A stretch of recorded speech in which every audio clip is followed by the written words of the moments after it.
On the surface, Spotify looks like a modern monopoly. It isn't.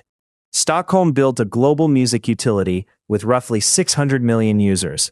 And for years, the income statement still looked like a thin hotel towel. Lots of coverage, very little warmth.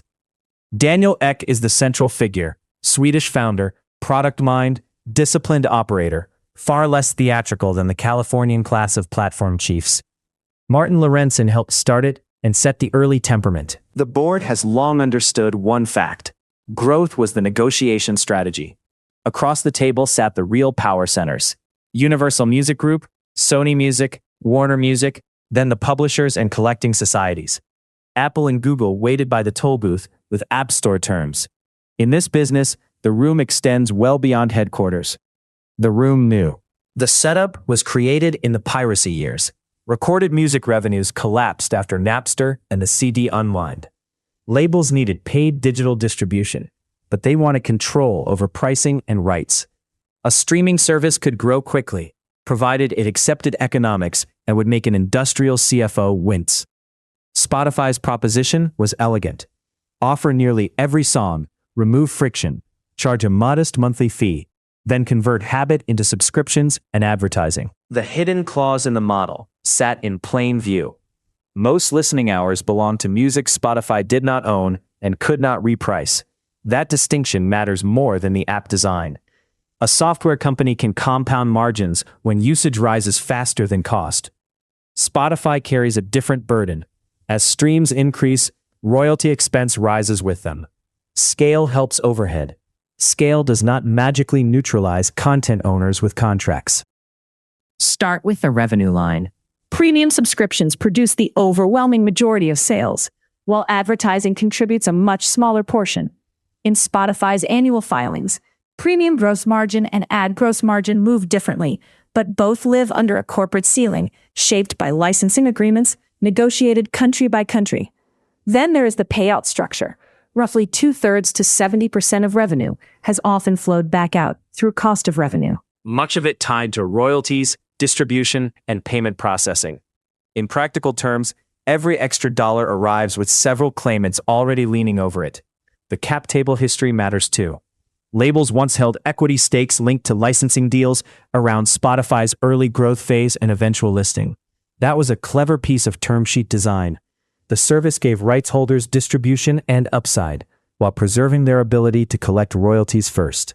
By the 2018 direct listing in New York, Spotify had prestige, users, and a market story built around global scale.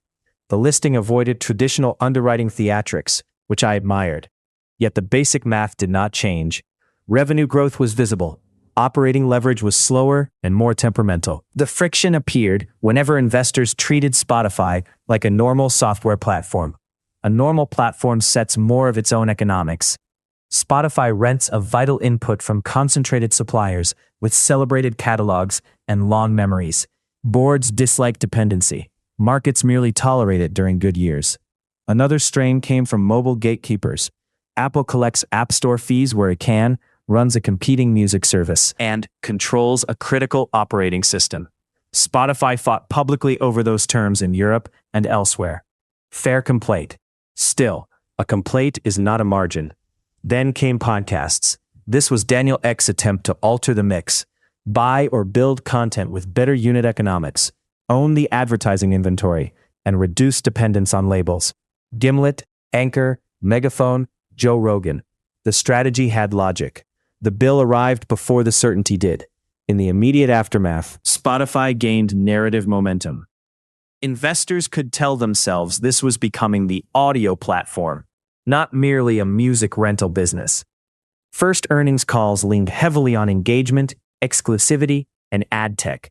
I have heard that script before. It buys time. Sometimes enough. Then management began trimming.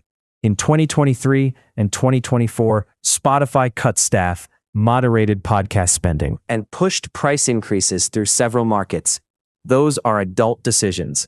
They also reveal what earlier expansion had obscured. The old gross margin problem had not disappeared. It had simply been surrounded. Recent results improved. Operating income turned positive in periods, gross margin widened, and Wall Street rediscovered discipline after years of indulging ambition. Good, sensible. The asset remains constrained by the same underlying bargain. Spotify controls the interface, recommendation engine, and habit loop. The labels still own the Psalms. I saw a cousin of this pattern in cable distribution during the 1990s. The cable operator owned the customer relationship and monthly bill. Yet, premium channels and sports rights captured a rising share of the economics. Distribution looked powerful until content invoices arrived. Then the hierarchy became clear. Another version appeared in online travel. Expedia and Booking built superb interfaces and substantial traffic. But hotels and airlines never forgot who owned the rooms and seats. Aggregators can become formidable businesses.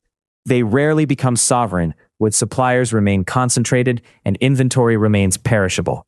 30 years in the room taught me that customer affection and shareholder economics are separate line items. Consumers may adore the service. Artists may need the reach. Employees may believe they are building infrastructure. None of that alters the term sheet if upstream owners keep first claim on the pool. Spotify is not a fraud, nor a failure, nor a trivial company.